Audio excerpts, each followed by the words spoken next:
It's been a while. I know, I haven't seen you for a little bit. Well, Hi. when we do see each other, it's always a good time. It's a joyful experience. You have incredible events that you guys put on, and that's Thank usually you. the time when I can get out of the house Yes. and put a suit on and hang around and get a couple cocktails. Yes, right? I always see you really dapper at a Nobleman event.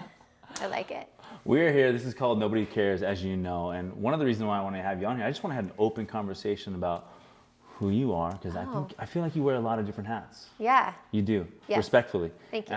You're a mother, you're a wife, entrepreneur. You get the house thing that I would definitely You've want to talk done so much about. homework. You've done some. Well, you know, I know you too as well. You're an avid fitness person. You Yes. enjoy your workouts. Yes. You're a clean eater. I do know this too as well. But more importantly, of all those things, you're pretty deep into your faith. Yes. I want to touch on that too as well. I'm excited. No one cares. No one cares. Maybe somebody does. We're going to find out, right? So let's take it back to, where'd you grow up? How'd you grow up? Where'd you grow up? Yeah. Oh, he's leaving. Uh-oh. He's over it. So I actually am a dual citizen. I'm Canadian. I know, that's usually the face I get. I'm from a small island in Canada called Newfoundland. There's islands? There is an island on the east coast. It's Okay. where Titanic kind of sank. So it's as far northeast as you can go. How many times have you said that? A million. Okay. And because everyone's like, Yeah, what? yeah. And it's called Newfoundland, and it's pronounced like Disneyland. Okay. And I grew up there, and it was very different than California. So my dad is from there, and Okay. my mom's from California. She's from San Diego. Okay. So they're literally from like as far away as you could be in North America from each other. Right. And my dad came from a Canadian like media family. So Okay. my grandfather invented 24-hour television.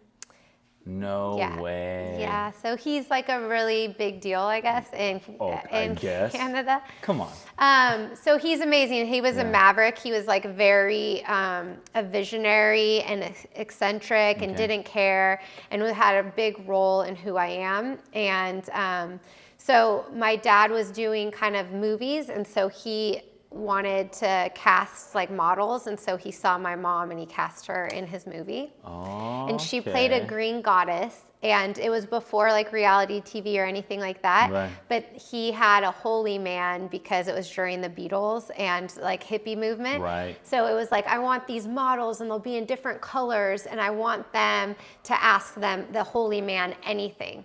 And so that was the job. So my mom wore all green, and she was this like beautiful model in her 20s, and she had to ask this holy man a question. They didn't say like what the question Okay. would be. So her question was, why am I not satisfied? And it resonated with my dad. And my mom thought my dad was gay because he like didn't come on to her or anything. But then when they finally got together, they never left. So they've been together 50 years.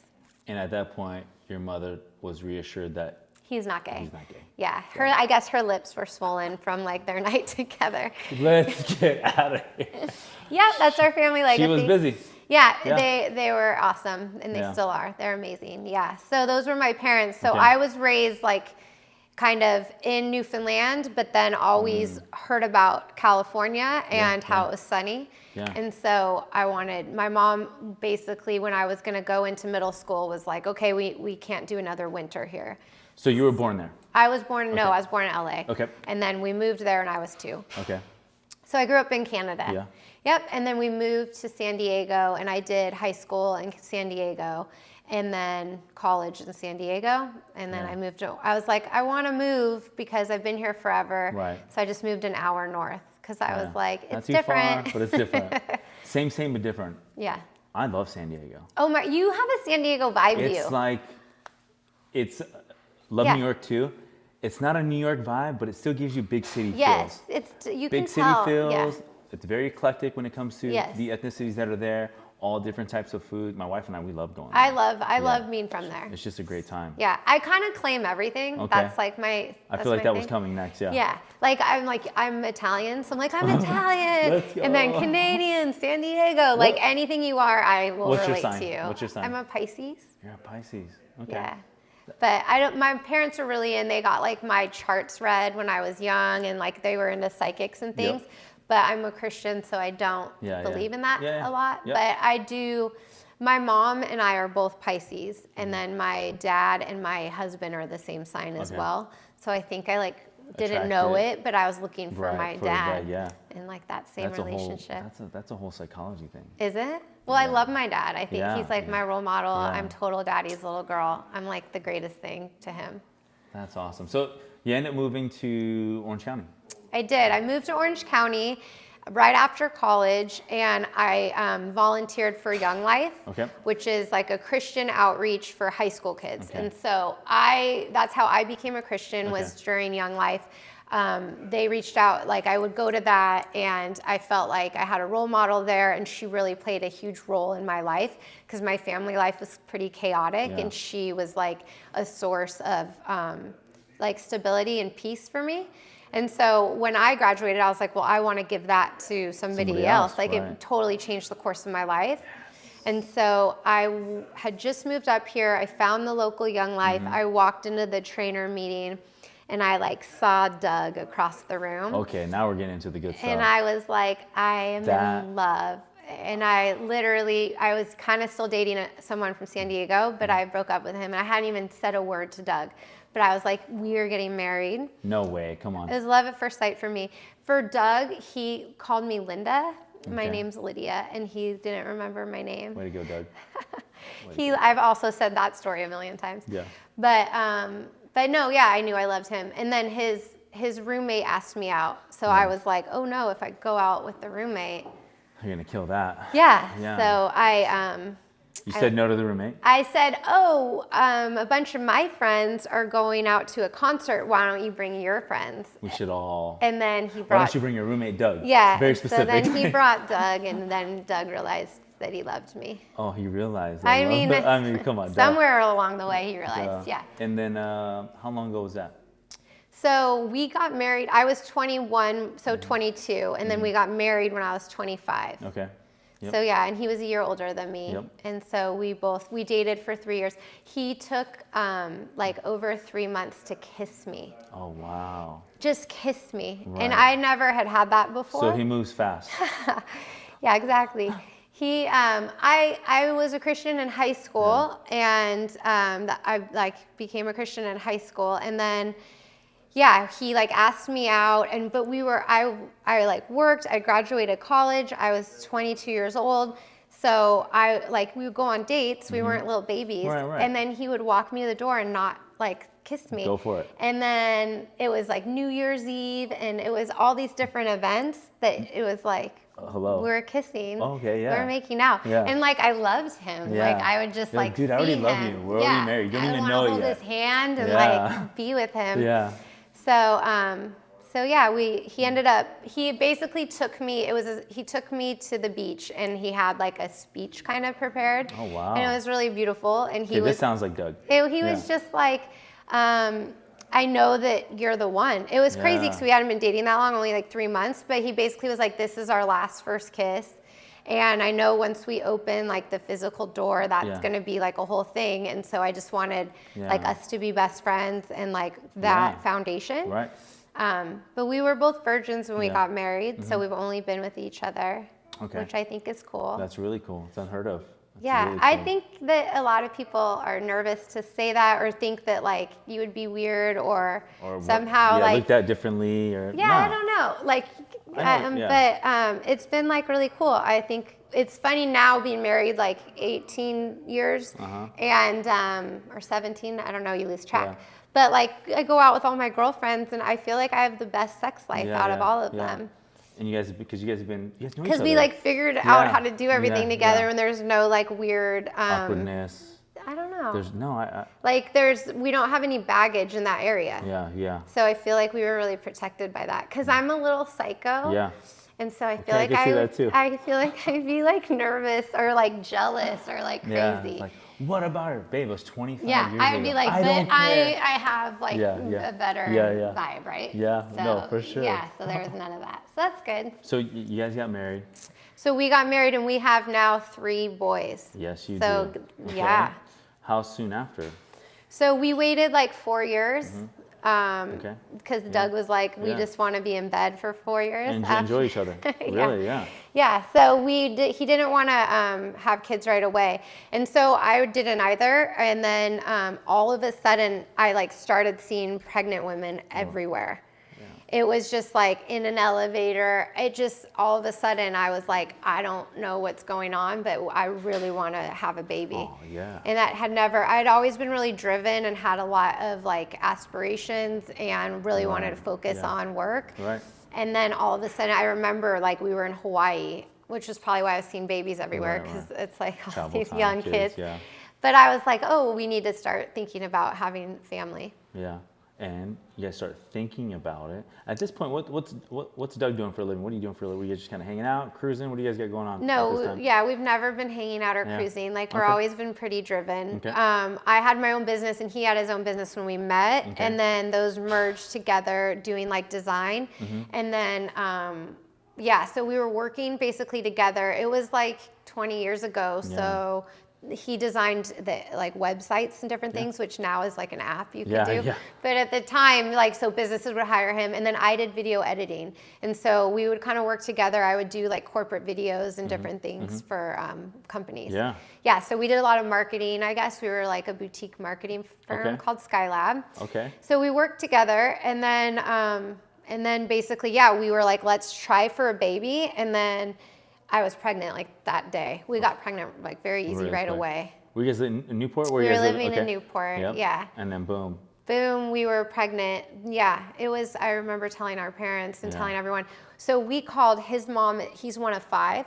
So when we called his parents, his mom and dad were like, you should do the Bradley method. That was like what they said to us when we told them you're going to have your first grandchild. Like Bradley Cooper method? What are we looking at? So the Bradley method is a way to give birth. It's like Lamaze, but it's natural. It's by Dr. Bradley, who was, I think, a doctor on farms. So he like really knew a lot about animals. So he is like, women are animals and you should have a baby that way. Yeah, that makes sense to me.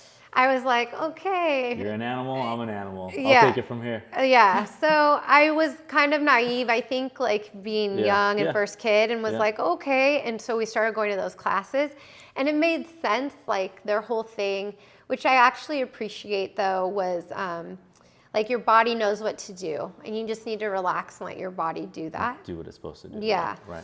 And so kind of like tried to give you confidence. So I went into my first pregnancy, like for the delivery, wanting to have a birthing center, like being at a birthing center and have a midwife. Right. And my mom was like, you're crazy. That's the worst decision. So then I was like, okay, you can't be there. And you know, she's like my best friend, but I was like, okay, I can't have like any of that negativity. Yeah, right. But I think for me, and you can only talk from your own experience, but for me, like I think for your first pregnancy, like I wanted to control it. And I think like having a birthing plan and a birthing like list and all these different things, like was my way to make it feel safe, or like I was in control. But in reality, like that, you really can't be married to that, and you have to be open to like what the real plan is, and you have no control over what that's going to be. Yes. What I'm hearing is that you can prep, you can write this checklist down of things that how I sort of want this thing to go.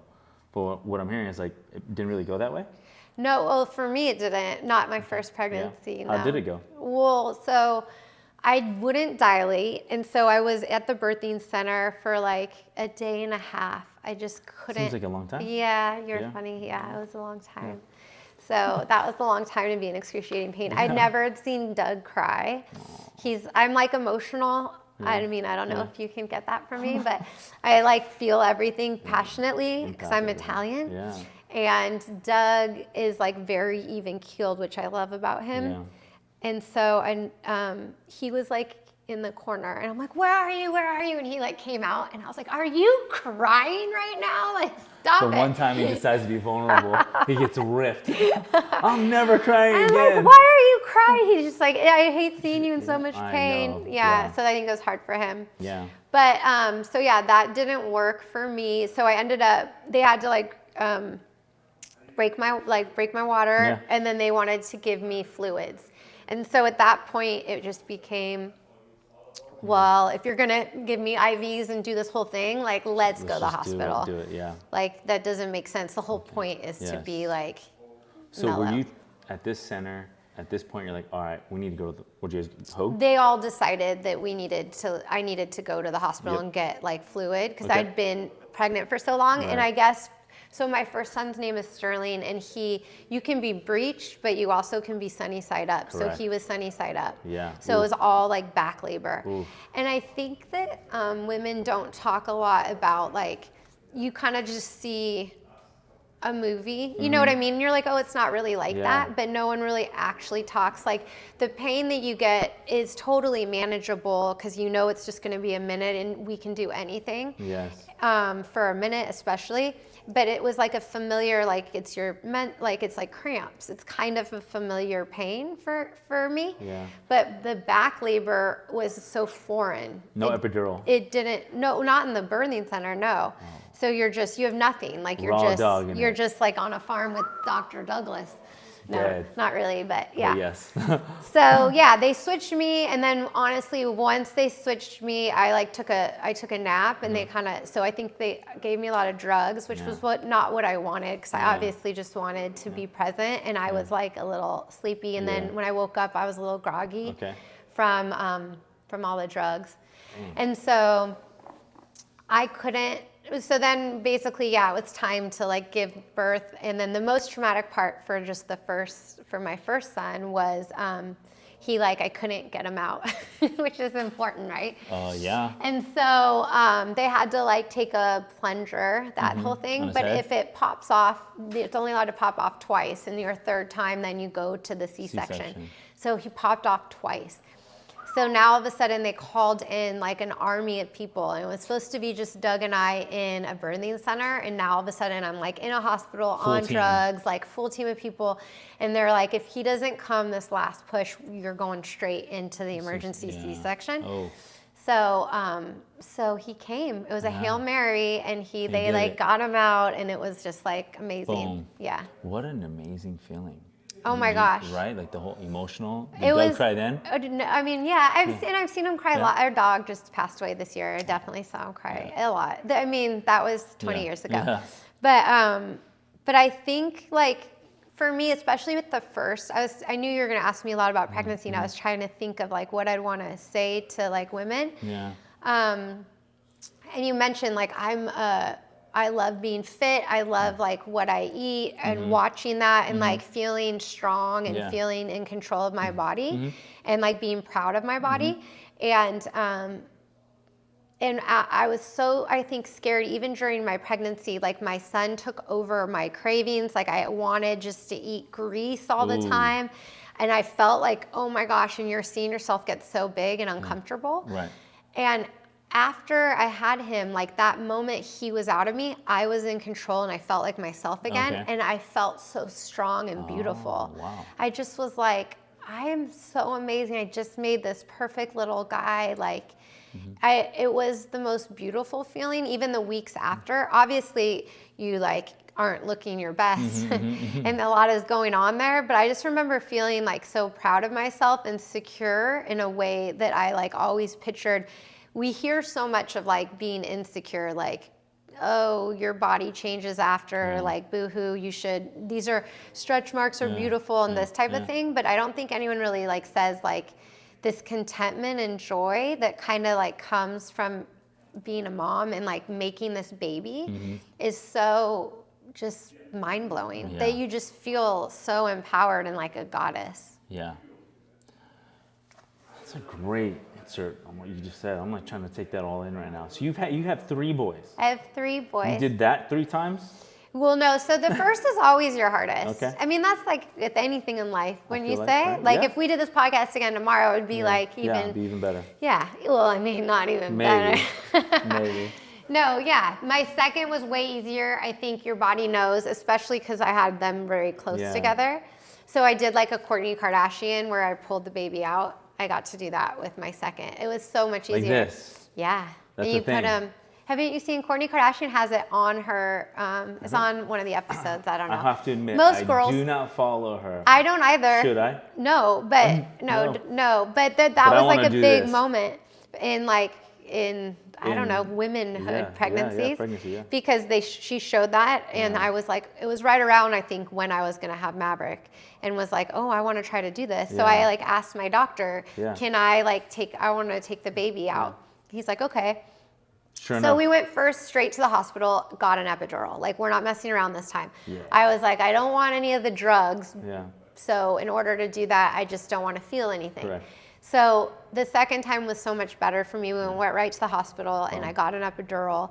And then, they were like, he's coming. You reach down. So I could reach down and then you just put him straight on you. So he just comes straight to you. And it's like the skin to skin. Yeah. It was so Yeah. that was amazing and Yeah. easy breezy. Third one? And then the third one was a little bit harder. The doctor kind of made me feel like I had the same doctor, all 3 babies, and he's like really handsome. Okay. So I felt like that was a good thing for me. Yeah. Some of my friends were like, why would you have a really, McDreamy as your doctor? Yeah. But for me, I felt like, first of all, it helped the vibe in the room. Yeah. And I felt what? No, go ahead. Oh, you're going to say? I was about to say something, but keep going. What are you going to say? I don't know yet. I'm pretty good at coming up with stuff, but I'm going to let you finish. Okay, yeah, no, so I felt like it'd make me kind of be on my best behavior. Yeah. Like, okay, Yeah. like, you're cute, like, so I want to be like on my best behavior also. So it was fine, yeah. He looked like JFK Jr., but anyways, so so I recommend getting a good-looking doctor for girls. Oh, wow, that's a good, okay. Yeah. Good-looking doctor if you can. Yeah, Got it. it's important. Yes. Yeah, but anyways, he was very much just like, hey, you've already done this twice. I have dinner plans. Like, let's move this along. Because he thought that it was going to be fast. Right. And he did have to miss his dinner plans. So just because it was your third doesn't mean that it's just falling out. But I have heard that a lot of times they do that. For me, it did not do that. Yeah. Yeah. Ages and names of the boys. So I have a 14-year-old named Sterling, Yep. and that was my maiden name. So that's cool that I get to carry on Okay. because my name was Lydia Sterling, and that was like really hard to give up my last name, My wife had the especially same for thing. McLaughlin. Yeah, that's a great last No, name. Lydia Sterling's better. No, Sterling. I see. That's Yeah. a great name. Sterling just sounds So good. stirred. Yes, I loved being Lydia Sterling. So his name is Sterling, and actually Sterling means like, obviously like sterling silver, but it means kind of like of excellence. Yeah. And he has an excellent standard for all that he does. So he is such a sterling. Okay. And I love him. Your firstborn is I know. special. And then Maverick is my second son. He's 12, and I Okay. named him Maverick after my grandfather, who was a maverick. And Maverick is a maverick, so that also was Makes sense. pretty prophetic. Okay. He's very confident and the most like me out of all my kids. Okay. So we butt heads the most. Okay. And I think Doug loves him the most because it reminds him of me, I think. Yeah.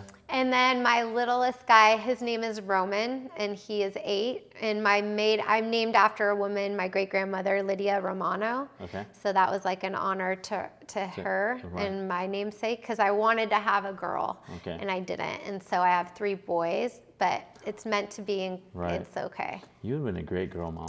Thanks. I think. Well, we're seeing The Little Mermaid tonight, Okay. so I still do everything I want to do anyways. My 14-year-old is excited to go see The Little Mermaid. I just make them kind of girly, and I think that they're all going to be really good husbands.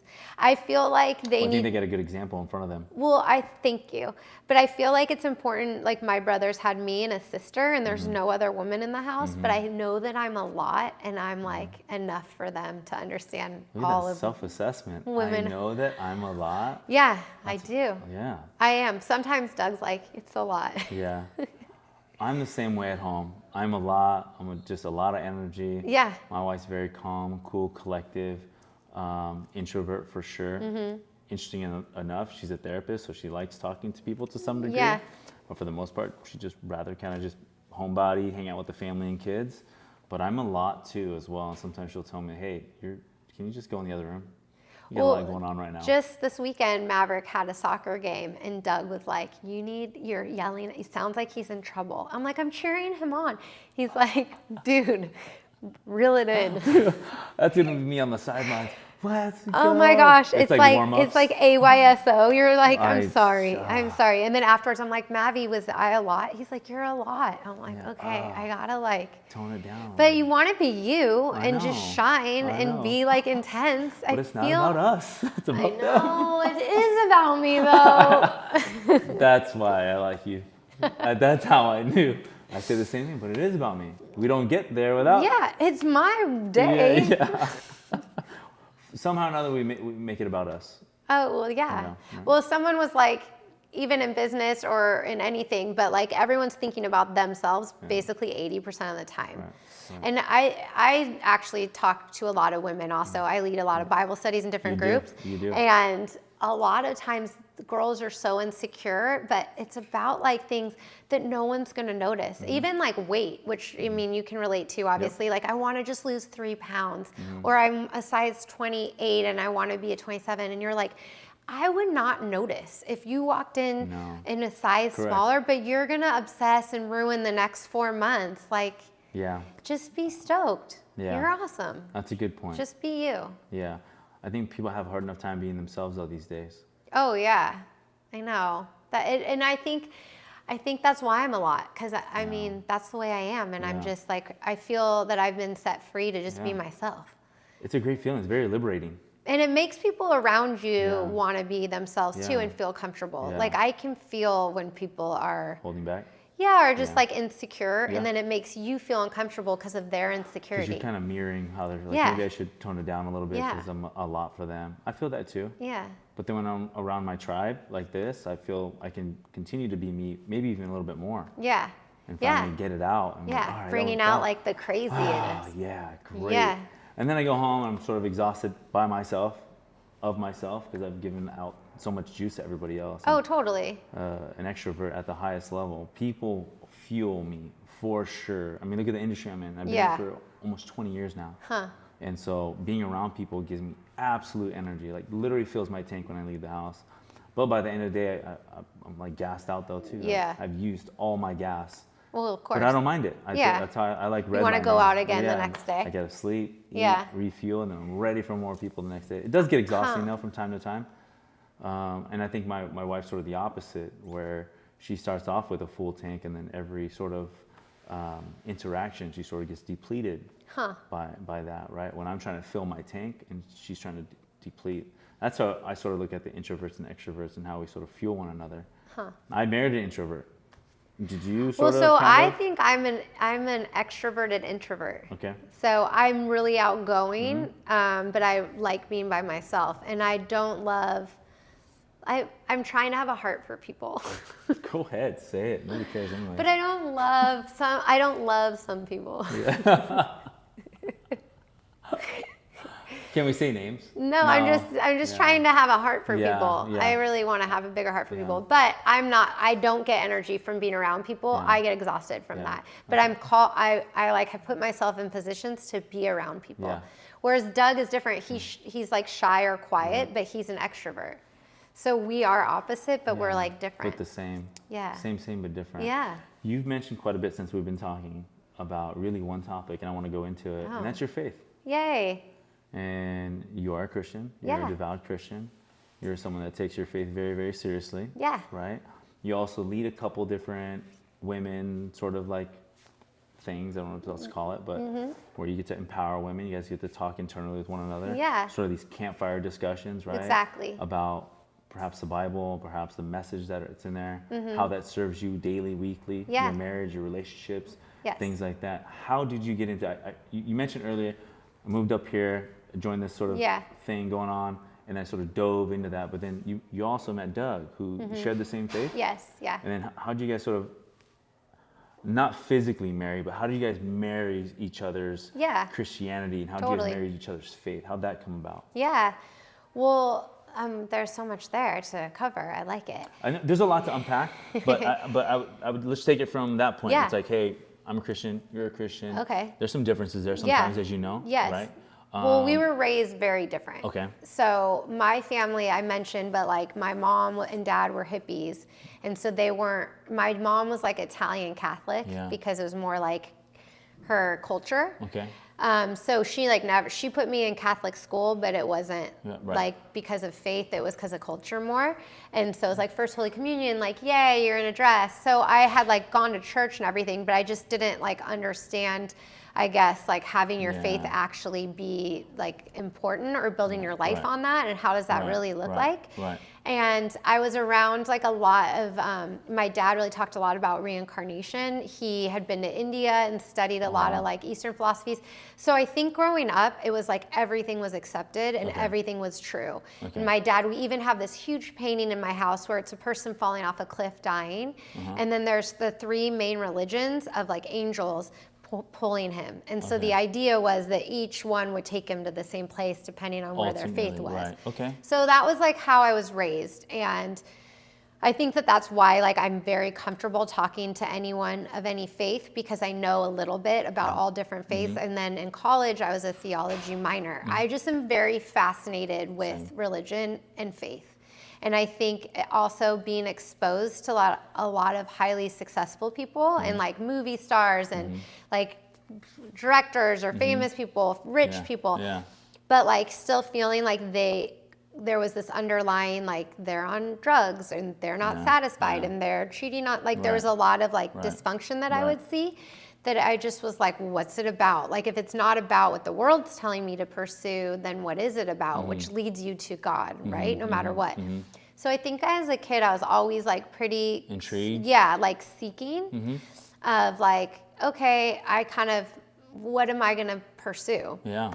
And so, I got invited to Young Life, and I went because of the senior I had a crush on was going. So I was like, oh, all the cute boys go. I'm like so I'll in. Be there. I actually went the first time with a 40 of oldie, because I was a little bit gangster when I was little. Let's go. 40 of old. Yeah, because it was like Snoop Dogg time. So we would used to go to the 7-Eleven and we would ask anyone that would walk in. We'd be like, $5 and buy me a 40. You keep the change. I used to drink the Mickeys, the green one. Yeah. Oh yeah. And I would think like, I'm gonna so do this. When I'm 21 and a 12-year-old asks me, I'm in. I'm gonna help them out. Yeah. And then now I know. Now better. I'm like, no, I don't want to get arrested. Pretty much. Yeah. But anyways, usually we got way more yeses than nos. So whatever. I was lost, and I like remember going to this youth group thing and bringing like a bottle of 40 with me, like, and all my friends, like, cool, Monday night. And so Lydia Rosa with the 40. I'm like, I love it. It was San Diego. Yeah, let's go. And I had an older brother, and my older brother also was like, pretty bad. Like he just was a partier. And so I was exposed to like a lot of nonsense young, because that sounds young, but basically in like 7th grade, that is young. We would just have like drug dealers at our house all the time. There was like a lot of stuff happening in my household because of my brother, because my parents, but my brother. I want to be clear. Yeah, my parents just weren't around. Yeah. So anyways, I went there, and I was intrigued by it. And I was like, oh, this is really fun. And it created an atmosphere that allowed kids to be kids, especially even now today. I think so many kids like are trying to be cool. And there's like, you need to just be allowed to be silly and not care and like feel accepted. And this place was like a safe place that did that. And so I wanted to keep going back, not necessarily because it was church, but just because I enjoyed being there. And so I kept going back, and it was just really fun and silly and light. But then they started talking about Jesus like at the end, and what they were saying was like making sense to me. So I started seeking it more and more. And then basically I became a Christian that summer. I went to a camp and gave my life to God. So that's like where you say like, yes, I want to give my life to God, and I want to pursue him. Right. So that was my high school career kind of after that, after my freshman year. It was like a turning point for me. Okay. And I was like, I'm going to be a virgin. I'm going to try not to drink my 40 oldies anymore. Try my best. And that's all anyone can ever ask for. Yeah. Try your best. God is good. Yeah. So, so it changed my life. The more I read scripture, the more it like made sense to me, and it just made my life make sense. And so when I came up here, Doug came from a very conservative family. Like his parents never drank. Okay. His dad was a superintendent of high school. Okay. So my parents are like known as hippies. My first memory is my mom smoking pot. Right. And then his parents like don't even drink. And so we are totally different, even though our faiths are the same. But our upbringing was totally different. Like when I met Doug, he didn't drink. He had never had a sip of alcohol. No way. Yeah. And so I called my mom. She was living in San Diego. And I was like, Mom, I'm in love with this guy. And she was like, oh, he hasn't kissed you. He's gay. She has a thing for that, I guess. Yeah. Doesn't kiss you? Gay. Yeah. And I was like, no, there's chemistry there. He's just like, I don't know what's happening. And then I was like, but he doesn't drink. And so please, like, when I introduce you guys, like, be mellow. Yeah. So we walk in, we drive down to San Diego. He's going to meet my parents. And she had lined up shots and was like, come on, Doug. Like, you don't know us. Like, we're fun. Like, your mom's fun. Yeah, your she's a good time. Yeah.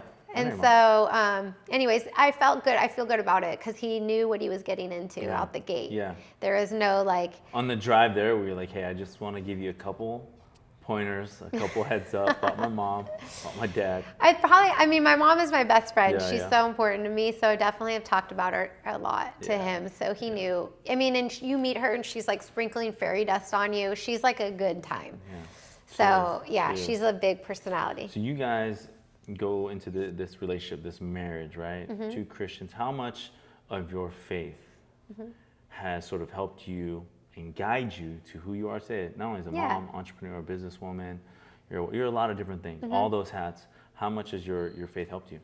I mean, I would say everything. I don't know how people survive without a faith. And Jesus is real, and the Bible is real, and like his words, the words in the Bible, you can apply today to your life, and it's just changed everything. Yeah. I think I think from an outside point of view, I just turned 42 years ago. I'm 42. And my 40s, like, we got our dream house. I have my dream car. Like, we have these 3 boys that are healthy. My marriage is great. Like, our work is going well. So from an outside perspective, I don't say all this to sound obnoxious, but I think, like, from an outside perspective, you can just be like, oh, she has it all.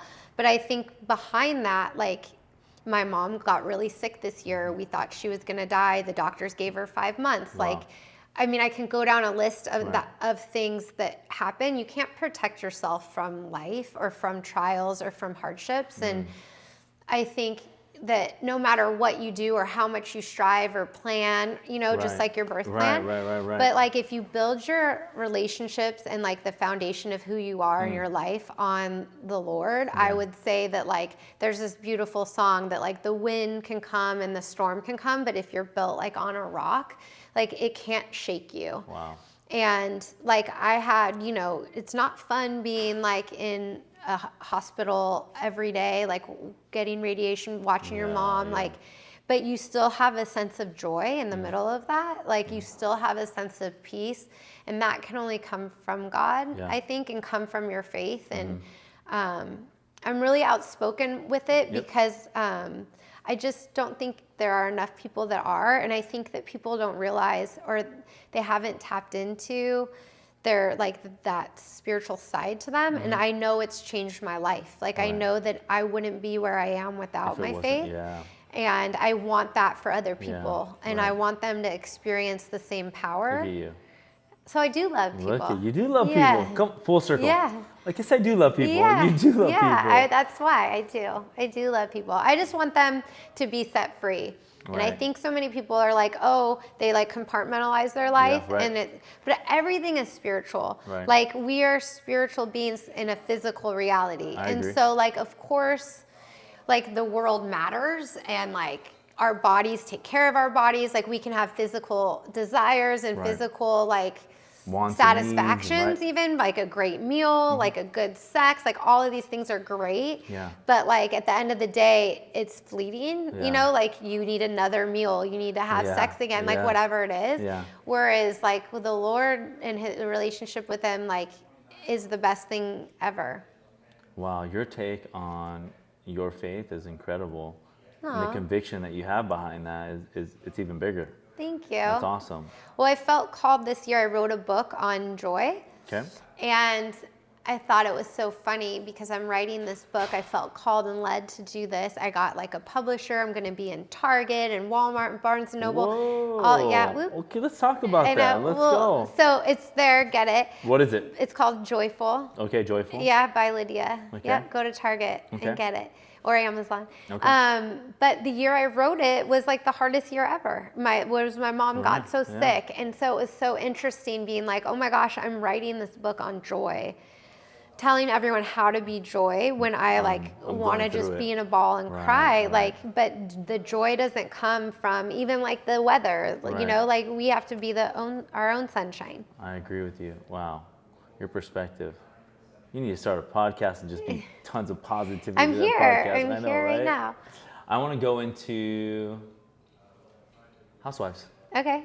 Talk about joy. The show. I was on The Real Housewives of Orange County. Yes, you were. Yeah. Yes, you were. What just season? Twice. I was on season 8, and then I left. And they said, you're crazy for leaving. This is lightning in a bottle. Andy Cohen himself called and was like, you can't quit. No one quits this. Yeah. And I was like, I know. I'm sorry. I'm different.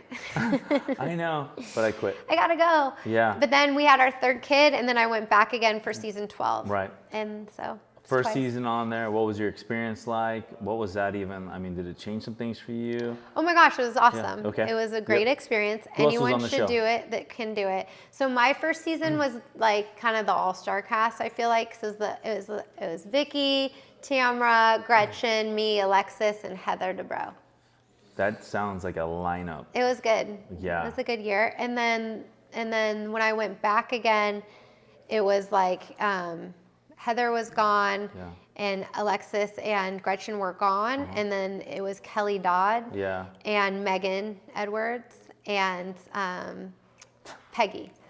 Oh, love Peggy. Yeah, Deco, Peggy. Oh, she's such a. I met her like 12 years ago. She's been a sweetheart then. She's a sweetheart now. Yes, she's a good girl. We'll DM from time to time. She's just a great person. I mean, I was friends with her, which was kind of why I got ousted on this show, because everyone kind of goes against someone every season. Right. So they were going against Peggy this season 12, I know. And you had her back? I did, yeah. You were like, no, we're not doing that. Yeah, I was like, what are we doing? Yeah, what are we doing? No. Right? Any crying on the show for you? Oh my gosh. Yeah, I know. I feel everything a lot. Okay, so they asked me to do the show, and I basically was like, I don't think I'm doing it. And then Doug's like, you're totally doing it. It's going to be so good for business. Right. Plus, like, you can be a light and use it as a platform. Right.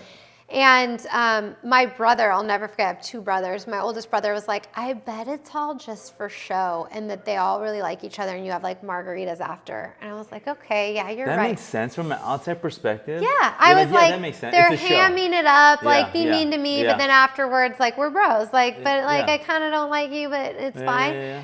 No, that is not the case. Like we really don't care for one another. No, they are horrible. Oh man.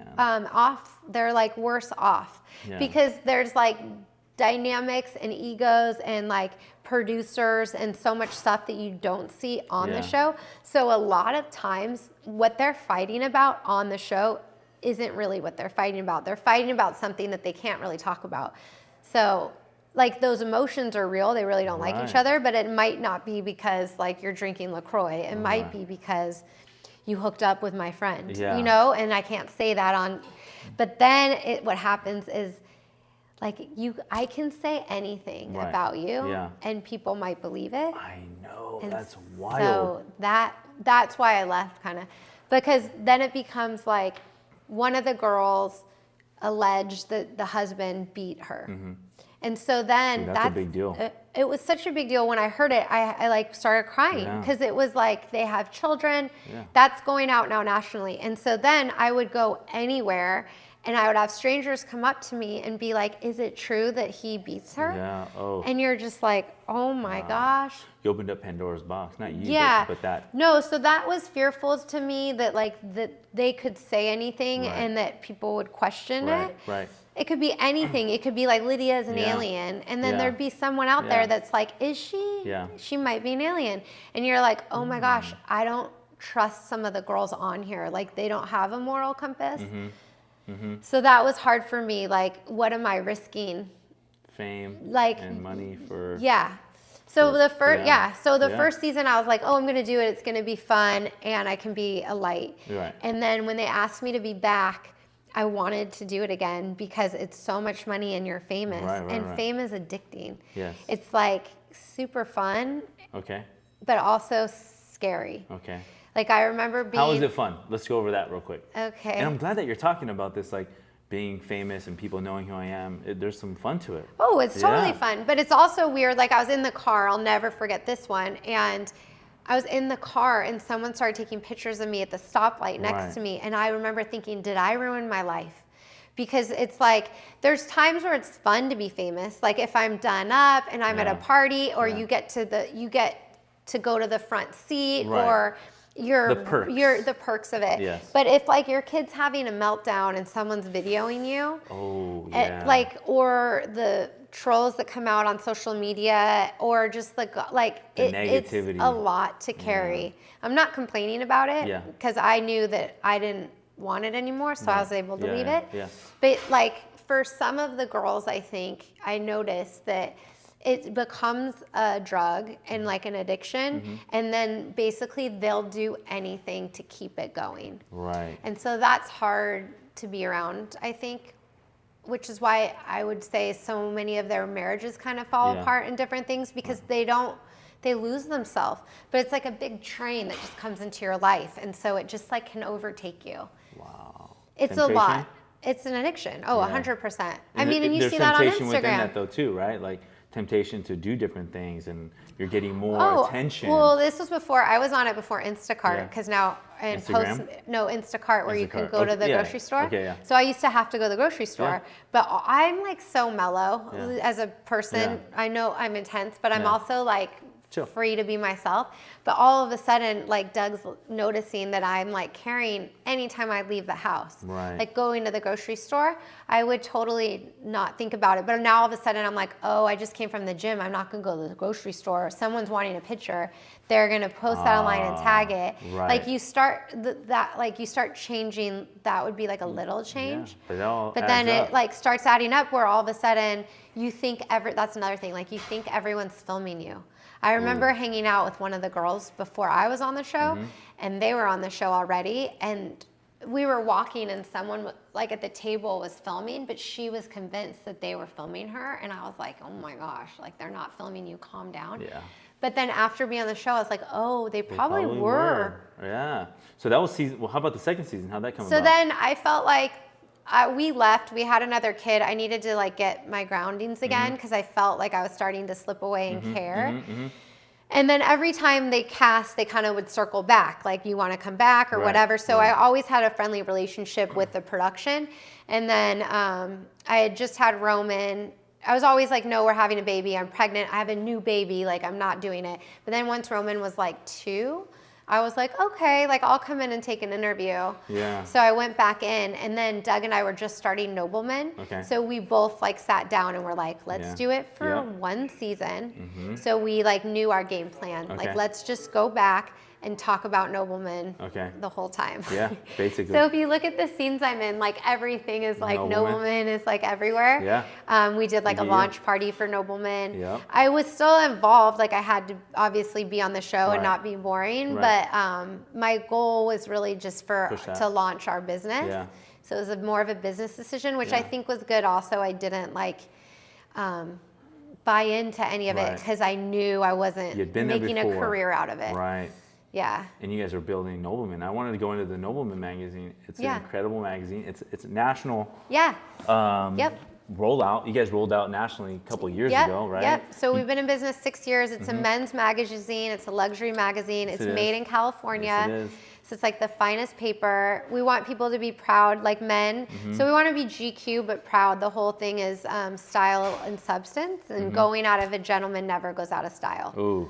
So when having 3 boys, like we want to have this be a legacy for them. Yep. So like raising little noblemen. Okay. So the articles always try to have some sort of a heart on them. Okay. So like, you know, how to be a good dad would be an article. Obviously there's like what watches to buy and like what yacht, but it's kind of things to talk to for like, I really think our culture is trying to demasculine.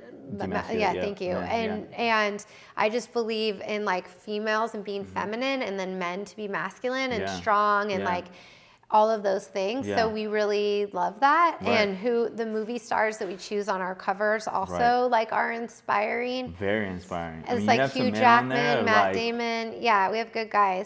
We get pitched a lot of bad guys, not bad guys, but like famous men that you like do a quick Google search and you're like, oh, he has a scandal. Because the word nobleman like is right over their head. Correct. So that it has to have like some sort of like aspiration and inspiration. Right. So I think it's great. an incredible magazine. Thanks. I've had the pleasure of being featured in your magazine. Yeah. I want to say issue 3. Yeah. I was just opening up BOXHAUS, and you guys asked me to be featured in the magazine. It was a great honor, that's for sure. Oh, you're the best. It was fun. We shot it at Neiman Marcus. Yeah.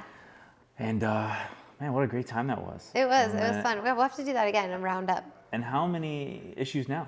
So we're on issue 22. Holy cow. Yeah, so we do 4 a year, so it's quarterly magazine, and we have like great sponsors and great advertisers like Rolls-Royce and you know all the best. Yes. So it's fun. We like working with a lot of good people. I love what I do. Every day is different. But the Chat GPT now is actually amazing for us. Wild. We use it too. It's I mean, how can you not? You have to. Yeah, you have to embrace. It's like being like, I'm not going to use the internet. I'm going to still use the encyclopedia. It's like, no, who are you? You can, but you're not going to go No, for it. I was so scared to tell my kids about it. Yeah, because I kind of bookend. Like, I have a 14-year-old, so he knows how to write. Right. And my 2-year-old, or my 2nd grader, I don't want him to know. Of course. But they already knew. They know. Yeah. Once I told them, they were like, Mom. We use it. I use it quite a bit. I still try to keep it. It's me. But I mean, just the way it gets put together. So if I get a text from you, I'll be like, it's ChatGPT. I don't even. If it sounds professional and the vernacular's on point, it's probably it's not me. you. Yeah, you just add in a couple emojis. In there. A couple emojis and a little boxy emoji, and that's it. No, you gotta embrace what's happening around you. I agree. Yeah. So Nobleman's doing its thing. Yes. There was a Nobu deal that went down not too long ago. Yeah. Just touch on that real quick. Yeah, so Doug and I got tapped into doing the Nobu magazine. So Nobu also has restaurants and they have hotels as well. So we had the pleasure of interviewing Robert De Niro and Chef Nobu. And they like loved Nobleman so much because when we interview people, we give them our magazines. They were like, we want to hire you guys to do the Nobu magazine. Wow. So we launched that. And then now they're on, we did 2 issues of that and then we actually sold it. So now we launched it for them and they're doing issue 3. They're moving on. Yeah, but you still have Nobleman, correct? Yeah, we still have Nobleman. And that's going to be one of the things we hopefully give off to the kids. Yeah, Nobleman we've had like people actually that when they wanted to buy Nobu were interested in buying Nobleman. Yeah. And we were like, it was actually a cool conversation because it's like, what would it be worth? Yeah. But we were both just like, we want to give it to the kids. We love it. There's no real number. Yeah. Like we're living our dream. So why would we sell it? I like literally going to Vegas next week and like interviewing some chefs for Nobleman. We're gonna do more events now that events are back. So we want to have a yearly Noble Food and Wine Festival. I love your events. Can I I just say that? Thank you. I like love connecting people and I love like meeting different people and having fun. The great part about your guys' events, I mean, going to them for years, is that a lot of people that you're familiar with, people that you see. It's a really good feeling to see familiar faces. That's one thing. 2, the spread is always, thank you. I mean, top notch, right? All those things matters. The glassware, the ice. Correct, right? All of it, detail. The step and repeat, incredible. The people, the way they're dressed up to the nines. And I love putting on a good suit. Yes. Everybody's sporting their best watch and everybody's on. Well, you get off on being around people, I you just do, said. yeah. So. I like love being around people and catching up and seeing what people are doing. Yes. And it's just it's like the Great Gatsby for me. Yes. For a few hours. Yeah, that's what we like to do. I mean, I love that you said that. So we want to do a yearly event and you can we're going to invite all our people, but we have so many people that want to come. So we're also it's our first one. We're going to see how it is and you can buy a ticket. Ooh. So we're expanding a little bit. People will do it because there's a lot of people that want to go to these events, but they don't. I don't know them. Yeah, but I want to know you. Yeah. So come and then see. And your list is pretty exclusive. I feel like. Exclusive. Yeah. I personally enjoy getting a message from Oh, you're so and sweet. you personally invite. I think love you're personally. people. Maybe it's ChatGPT. No, I don't know. it's me. I think it's ChatGPT. They But I get haven't an invite invented from that her, app yet. every quarter or so. Yes. Andre, here's the event. Yeah. And I'm like, dude, It's yes. so fun. We have good events. I know you I do. love, like, my whole thing is just like celebrating life Yep. and not taking it all too serious, and it Yeah. can be taken away. And like, so if you have kind of Yeah. your foundation of your family, Yeah. your faith, Yep. your friends, Yeah. then like all the rest of it is just fun. And I love a good cocktail. One time you guys had an event that's like $25 million home. It was actually during COVID. And We got reamed for that. the cops, didn't the Well, helicopter come out? Yeah, because Yeah. it was during COVID. I know, who cares? It was fine. No one got COVID and died, not no. even a grandmother. There So you we go. were fine. But I remember History's on inside the side. house and we were doing caviar shots with vodka. Yes. And I was like, let's go. I might even still have some videos of it. Oh So my gosh, let me see these. That I'll was send them so to you. fun. Yeah, it was a really good time. We're doing a caviar bar at the Food and Wine for sure. Yeah, I love Yeah, caviar. I just like to think of random things that I'd want to see that you can't see anywhere else, Right. and like Yeah. blow people's mind. And that is exactly what you do. Lydia, couple round off questions. Just kind of yes, no, maybe so. Got it. Favorite color? Purple. Lydia's the dealer of purple cloth. Purple's royalty. Yes, it is. Orange the County highest Housewives chakra. show comes and they ask you to do a show, another season. What do you do? I would say let's do a season on Nobleman and have it be my cast and crew, and you Dead. could be on it. Dead. Favorite car? Oh, I'm a Ferrari. Yep. Any specific one? I mean, I love all of them, but Favorite watch the red brand? one, Rolex, Ooh. Favorite shoe brand? Louboutins. Ooh. Everyone says all of these. Sorry, you I'm have not a- original. If you could have one more baby, would you? No. Mm-hmm. No. You wanted a girl? I wanted a girl. Yeah. Yeah. I No feel regrets? at peace about it. Yeah. Yeah, you're good with it. We do a thing called safe families where Okay. we get a kid for a couple nights, like babies, Right. like every now and again. So that kind of gives me my kick. And every time I get one, I'm like, oh yeah, I do not want this. Right? Oh Like, my here gosh, you go. we're out of the phase. Like I my know. son I'm in is it. 8. You're in it. It I'm on is, a and I 4 think and a when you're 2. in it, like keep them coming. But once you get out of it, because it's like, what's an know. extra diaper? You're already Yeah. going to the park. I'm not Correct. going to the park, Yeah. and I have no diapers. I have no snacks. Did you I see how got small water my purse bottles. I was? got all kinds Like of stuff. I'm out of that phase. We to got go all the back just in in it. case shit. No, Like, it's always, I've just been in there. case. But what about the 2 more underwear, 2 more Totally. diapers, 2 more this? We're like 20 It's minutes a later, we still haven't season. left the house. It's a season, and once you're out of it, it's I hard to go know, back into it. I know. So yeah. You got a vacation. If you had a vacation somewhere you haven't been yet, where would you want to go? Oh, I mean, I don't know if it's a vacation, but I want to go to Jerusalem. Okay. I want to go to the Wailing Wall. Maybe second, third, fourth home. If you had another home, where would it be? Anywhere in the world. Oh, Live. geez. I guess Punta Mita. I love Mexico. Do you? What about it? The people, the feeling, how close it is to here, but it's like a whole other world, and just like Some you're just tropicalness there. to I it, just right? picture like Yeah. paradise, Yeah. and I love Punta Mita. I'm like a good time in Punta Mita.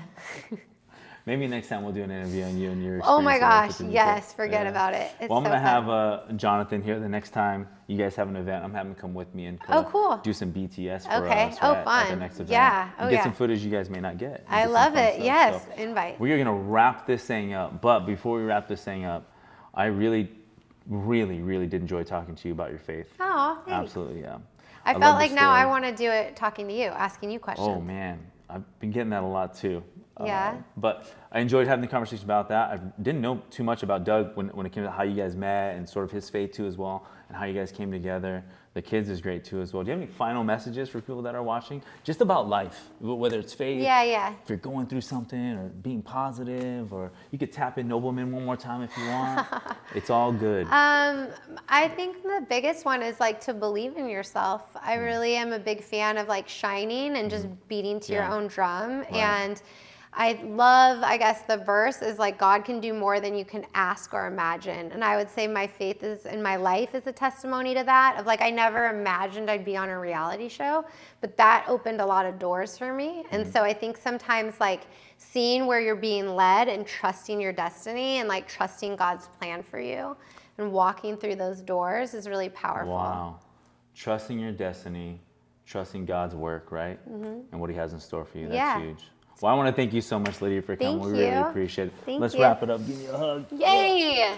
I'm doing this podcast for a lot of different reasons, but more than anything, I want to get perspective on new mothers, current mothers, mothers that are excited, mothers that are indifferent, mothers that are looking to be incredible moms. I want to get all those emotions, all those feelings, all those conversations on the table, all to say that at the end of the day, nobody fucking cares.